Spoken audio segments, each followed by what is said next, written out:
Dari produsen rokok ilegal sendiri itu yang banyak terjaring ini di mana? Di wilayah Dari mana? provinsi sebelah ya.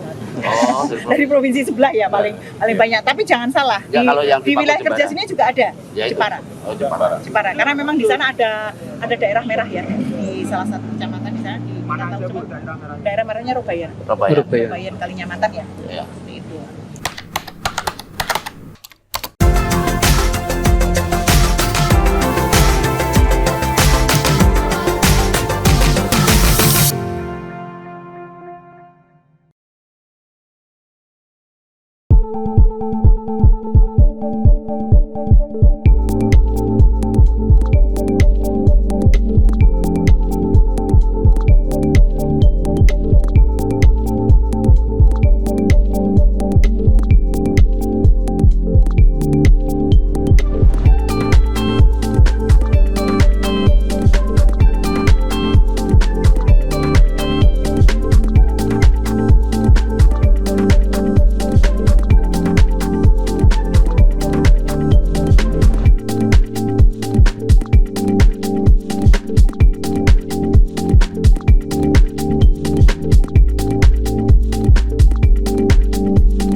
Pada kegiatan kolaborasi antara Kantor Bea Cukai Kudus dan Pemkab Kudus dalam skema pemanfaatan dana bagi hasil cukai hasil tembakau.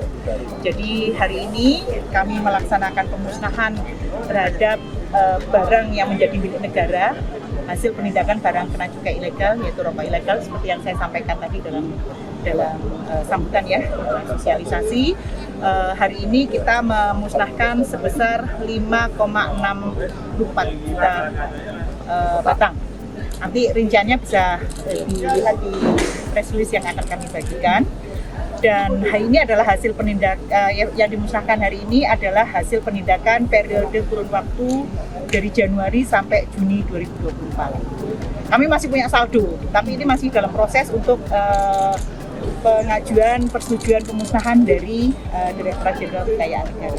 Jadi insya Allah di tahun depan mungkin di awal-awal ya Pak ya, kami akan berkolaborasi lagi untuk memusnahkan seluruh barang kena cukai ilegal yang sudah kami lakukan penindakan dalam kurun waktu yang tersisa. Dan itu tidak berhenti di situ. Kami setiap hari, setiap waktu, insya Allah kami akan terus menggempur rokok ilegal ini karena ini bagian dari kecintaan kita kepada negeri ya. Bu, penindakan di mana aja itu Bu? Kenapa? Penindakan di mana aja itu Bu? Itu penindakan yang ada di wilayah kerja kami. Jadi wilayah kerja Kantor Bea Cukai Kudus ada 5 kabupaten yang seperti saya sebutkan tadi, Paku, Jembara, Pati, Kudus, Jepara, Rembang, dan Blora. Paling banyak Bu di mana itu Bu? Paling banyak itu sebenarnya kalau penindakan bangunan paling banyak di Jepara. Tapi kalau penindakan terhadap sarana pengangkut ya di lintas sepanjang Pantura ini, Pantura dan juga ada juga yang lewat jalur tengah ya, karena kan Blora juga wilayah kerja kami.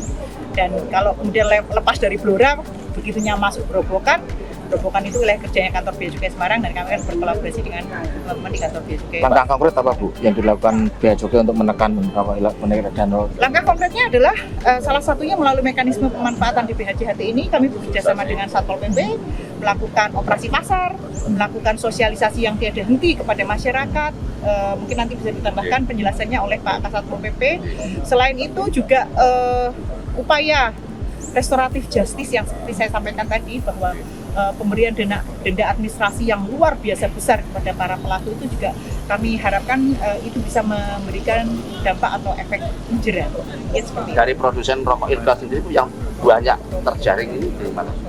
Di wilayah dari provinsi sebelah ya. Oh, dari provinsi sebelah ya paling banyak. Tapi jangan salah, ya, kalau yang di wilayah kerja sini juga ada. Ya, Jepara. Oh, Jepara. Karena memang di sana ada daerah merah ya, di salah satu kecamatan di sana di daerah merahnya Robayan Kalinyamatan ya. Ya. Itu.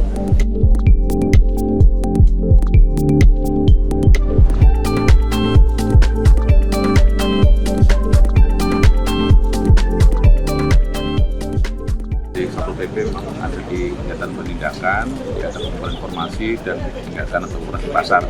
Kita bersama selain dengan Bea Cukai yang punya kewenangan untuk penindakan itu, kami juga kolaborasi dengan aparat hukum. Jadi dari kejaksaan, dari kepolisian, di Kodim juga kita lakukan operasi pasar. Sebelumnya adanya kegiatan pengumpulan informasi.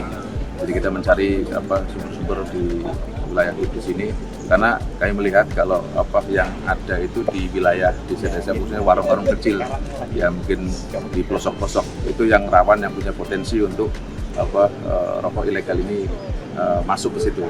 Tidak banyak yang pernah kami lakukan operasi itu, kadang mereka mungkin menjual maksimal mungkin dua pres dan penjual itu datang di kios itu juga tidak lama. Ketika seorang penjual itu ragu-ragu, dia akan pergi. Jadi nggak perlu lama, dia taruh harga murah, terus pergi, bayar, selesai. Ini yang kami dapati sendiri bersama-sama dulu ketika operasi dengan teman-teman dari juga, kami mendapati itu. Jadi sudah laku 1 pres, tinggal 17 yang sisanya ada sekitar ada tinggal berapa 6-5 bungkus yang belum terjual. Jadi yang cerita penjualnya, dia kalau terburu-buru Pak, datang ke sini ya pakai sepeda motor, jadi nggak seperti sales rokok enggak. Jadi dia hanya bawa tas kecil, datang dua pres, oke, dia mau beli murah, udah tinggal. Nah itu juga takut ketahuan. Ya. Dan ketika penjualnya itu tanya sudah bertanya ini resmi enggak, langsung balik kanan. Jadi penjual ini, nah ini yang dulu yang pernah kami lakukan sosialisasi. Kita juga undang para penjual rokok di kampung-kampung itu yang kita undang ketika di tahun 2023 ini. Alhamdulillah mudah-mudahan sosialisasi yang kita sampaikan sekarang mungkin di lain dan di kami ke depan sosialisasi kepada para penjual rokok di kampung-kampung itu bisa lebih efektif. Mungkin itu. Pak, dari Mas untuk produsen rokok ilegal di Kudus Pak, mana Pak? Kudus tadi sampaikan oleh Becukai, Kudus rapid tidak ada yang produksi itu tidak bisa. Jadi karena kami ketika selesai juga diantara juga itu ada juga buruh rokok kita kan ada di berbagai wilayah. Nah orang-orang itu pasti karena dia sebagai pegawai pabrik rokok mesti tahu ada gerakan-gerakan di. Tapi kalau bahan saya tidak bisa karena di Becukai saya sudah sampaikan kalau hanya produk untuk produksi bahan tembakau dan sebagainya itu kan dia jual jadi belum kena kalau sudah bentuk rokok itulah yang kena.